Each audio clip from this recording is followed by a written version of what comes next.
Hey, I'm Alex Radcliffe from Board Game Co., and this video is 10 amazing games to play with your kids. This is not the top 10 best games to play with your kids. I've done a video along those lines, and it was a while ago, and I probably would change my opinions, but I don't want to cover the exact same games, and so instead, this is 10 amazing games to play with your kids, specifically ones that I've been playing with my kids for the past year or two or whatnot, probably longer in many of these cases, and these all have a few things in common. The first is that most of these games work at a variety of age counts. They work from as old as my 11-year-old to my 7-year-old. In some cases, even my 3-year-old enjoys these games. They work well at a variety of age counts. Number two is most of these games, if not all, all of these games are games they can play on their own. They don't need me there to run them. And if you're like, well, what about Adventure Tactics? They need you to run that. You're right. That's why this isn't actually in the 10 amazing games. This is a bonus. And the third thing is that they're games I enjoy playing. These aren't games they enjoy playing and I don't want to play them. I resent the fact that someone calls me over to play that game again, that I'm like, fine, I guess I'll play it. No, these are games I genuinely have a good time playing it with them, which I think is a big part of, if you're going to play games with your kids, there are games that you can have fun and they can have fun, and neither one is compromising for the sake of the other, and these are all those games. They're also building blocks towards mechanics that you'll find in other games. They're an opportunity to fall in love with more interesting, intricate parts of the hobby than just playing Monopoly at a friend's house. Not that there's anything wrong with that. If your kid likes Monopoly, if you like Monopoly, enjoy it. But this gives you a wide spectrum of tastes, and most of these games, many of these games are games that not only do my kids play on their own, but they're games that they've introduced their friends to, that they have friends come over and they want to play that game that they know and they learned last time and they've enjoyed it. So it's an opportunity to spread more joy and experience and exposure to other games within the hobby. Now, the two games on the table do not come in this list, and the reason for that is because number one is Adventure Tactics Domianne's Tower.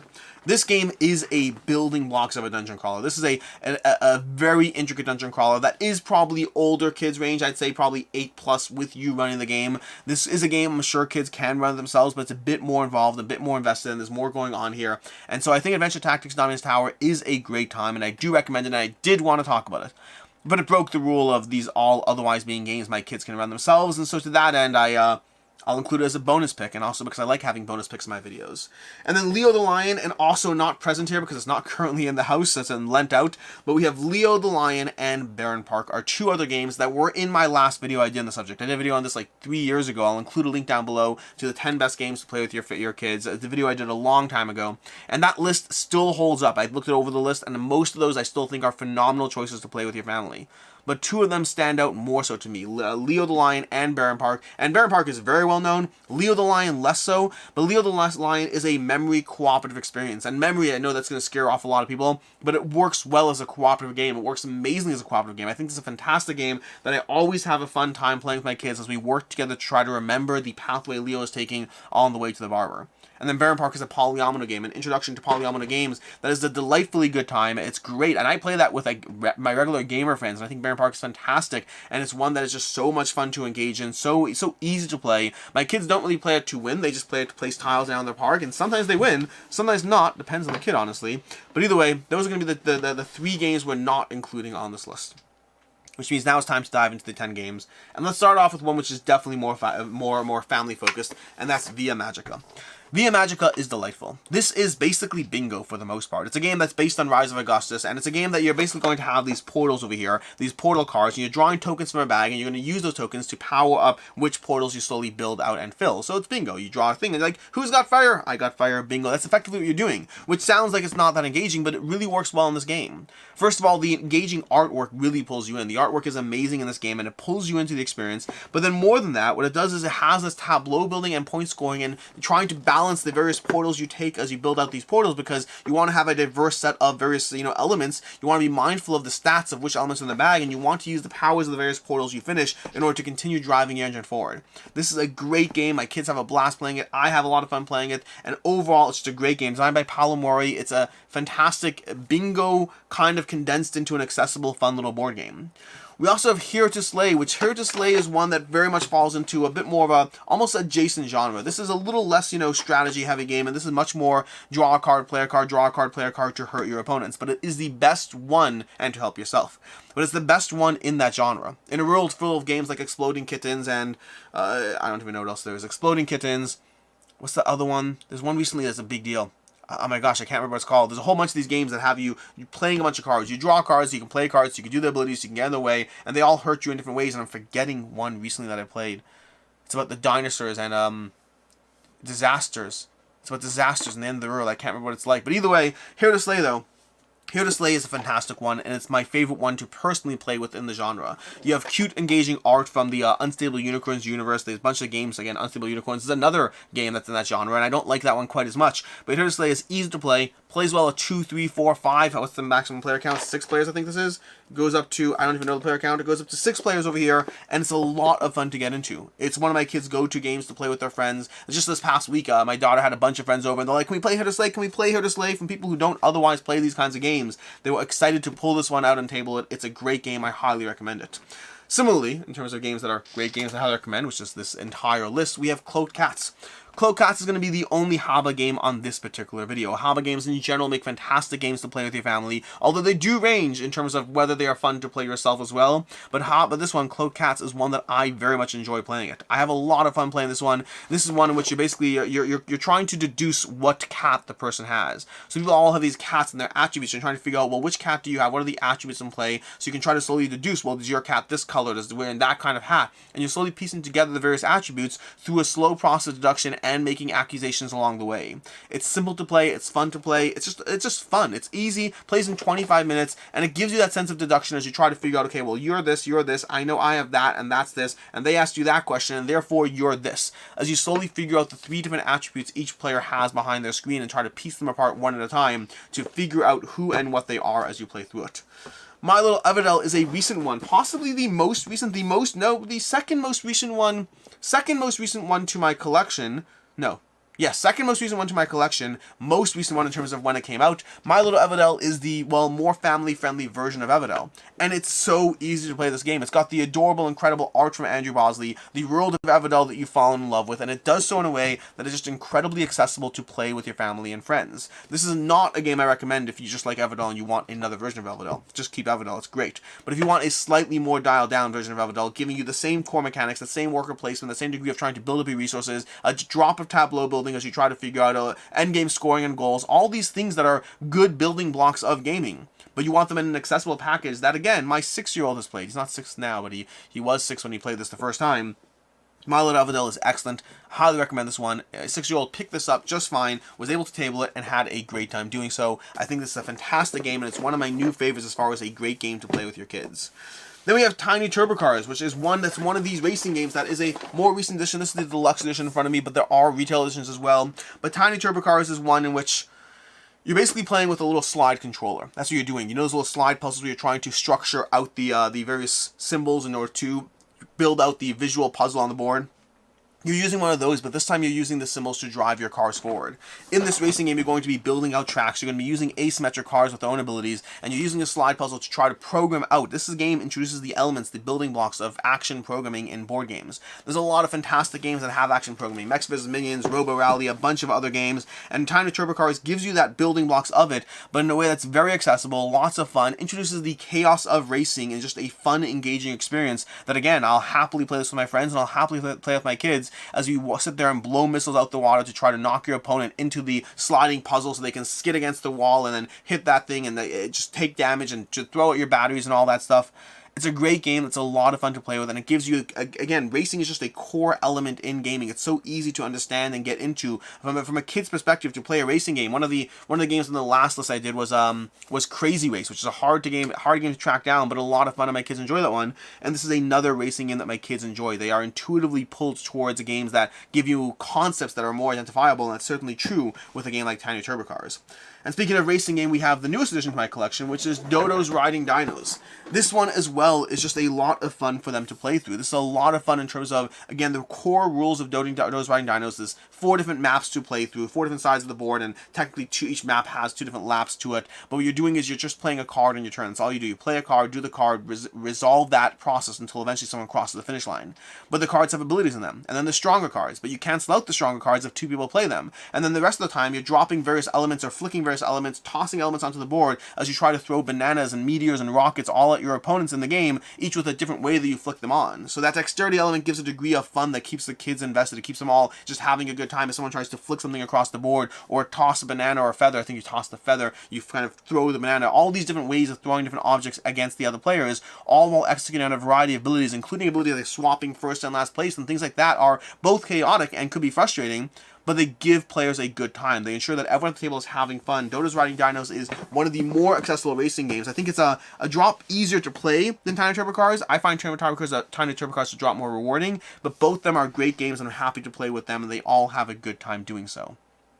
Then we have one that's a little bit more, we have a Cockroach Poker Royale. Cockroach Poker Royale. Cockroach Poker Royale. Now I do recommend, especially if you're playing this with your kids, I recommend the regular Cockroach Poker version. I no longer have that. I only have the Royale version. This is slightly more intricate, very, very slightly. But if you are going to dive into this, if you do want to play with kids, I do think Cockroach Poker is a drop easier while having the same general concepts. But this is a bluffing game my kids love. And again, one that they're happy and eager to play themselves as well. The general idea is you don't want to have 4 of the same animal in front of you. So if you get your 4th, frog or your 4th cockroach or your 4th fly, you lose. The entire game, though, is bluffing. I'm going to pass you a cockroach. Yes, you are. No, you aren't. I'm going to take a look at it and pass it. Oh, you did pass me a cockroach. He did pass me a cockroach. This is a cockroach. You're taking turns passing cards between the players, and eventually somebody has to call a bluff. It could be the very first time you pass a card, or it could be the very last time, but someone's going to have to call the bluff at some point, at which point if they call it correctly, if they call what you're saying correctly, then you get the card. And if they call it incorrectly, they get the card. And so you slowly have players building up stacks of cards, and as players start getting certain species, it changes the reason why you call something. If I have 2 flies in front of me saying, hey, here's a fly, changes the entire logical process of the way we evaluate whether that's a truth or a lie, whether you're bluffing or not bluffing, and also the decision as to whether to call it or just to look and pass it. It's not a fly, it's a cockroach. And your hesitancy, your heart all aflutter, and your nervousness conveys to the other players, and they call you on it, but the truth is they actually were calling correctly, and your misplaced confidence was all faked out and all that in the game. It's a delightful experience. Royale introduces this new element of royal cards that gives you an extra level of bluffing on top of the game, which is easy to get into. My kids can play with that just fine, but I do think Cockroach Poker is a slightly easier way to introduce people to the game. Then over here we have Harry Potter Hogwarts Battle. Harry Potter Hogwarts Battle is a great introduction to deck building. For many people, this is going to be introducing to them a theme they already love, which just makes it that much easier. It's also cooperative, which I find cooperative games in general take a bit of the stress and tension off of a game learning experience because we're working together. You don't have to know everything. I can help you along the way. Be very mindful that helping along the way does not turn into alpha playering, because that can certainly reduce their enjoyment and experience at the table. But Harry Potter Hogwarts Battle has you going through, and also this has a degree of campaign and legacy elements to it as well. Not really legacy, campaign elements to it. But in Harry Potter Hogwarts Battle, you're going through the 7 years of Hogwarts. And you're basically taking turns one at a time every single year to slowly take down the various enemies you're facing off against. And the game introduces new elements, new mechanics, and the new cards as you continue to go through the game, trying to figure out how to, level up your characters, and not really level up, but you get the new version of your characters, and you get new darker enemies, and you have these dark arts cards, and you're trying to make sure the locations don't become overwhelmed in the game. And meanwhile, you're deck building from a pool of spells and curses and things that you recognize from the books and movies that you've grown up with, or the kids that your kids have grown up with. And to that end, it gives you a universe you're familiar with, while also giving you mechanics that are easy enough to dive into. It is my go-to recommendation for an intro deck building, if I'm recommending for someone for kids and like that, to give you that experience while keeping you familiar in a world you already love, and while being cooperative, so again, it takes some of that tension off. And it's challenging. It starts off easier, but as you go through the games, games 6 and 7 are hard to go through. You need to work well with your teammates to actually make progress through them. It is doable, but it's a lot of work to actually make your way through those. That's Harry Potter Hogwarts Battle. Phenomenal game, and there are 2 expansions to dive into as well. I think 2, maybe 3. 2 expansions, I think. There might be a third, but I don't think so. But either way, 2 expansions to dive into if you already like the universe and you want to continue to explore it. Next up, we have CoraQuest. CoraQuest is going to be number 9, and by the way, these are in no particular order, it's worth mentioning, but CoraQuest is a slightly more manageable dungeon crawler compared to Adventure Tactics. Adventure Tactics is excellent, I think it's great, but you have to manage it yourself. Versus CoraQuest, my kids are able to manage themselves, although take into account age of kids. I think that, if you have kids in the 8 to 11 range, they can manage it themselves. This is not something I think you can manage yourself if you are like a 4-year-old or 5-year-old, but you could play it as a 4-year-old. I've played this with my kid when he was 5, 4. It's hard to remember when I started these games with different kids.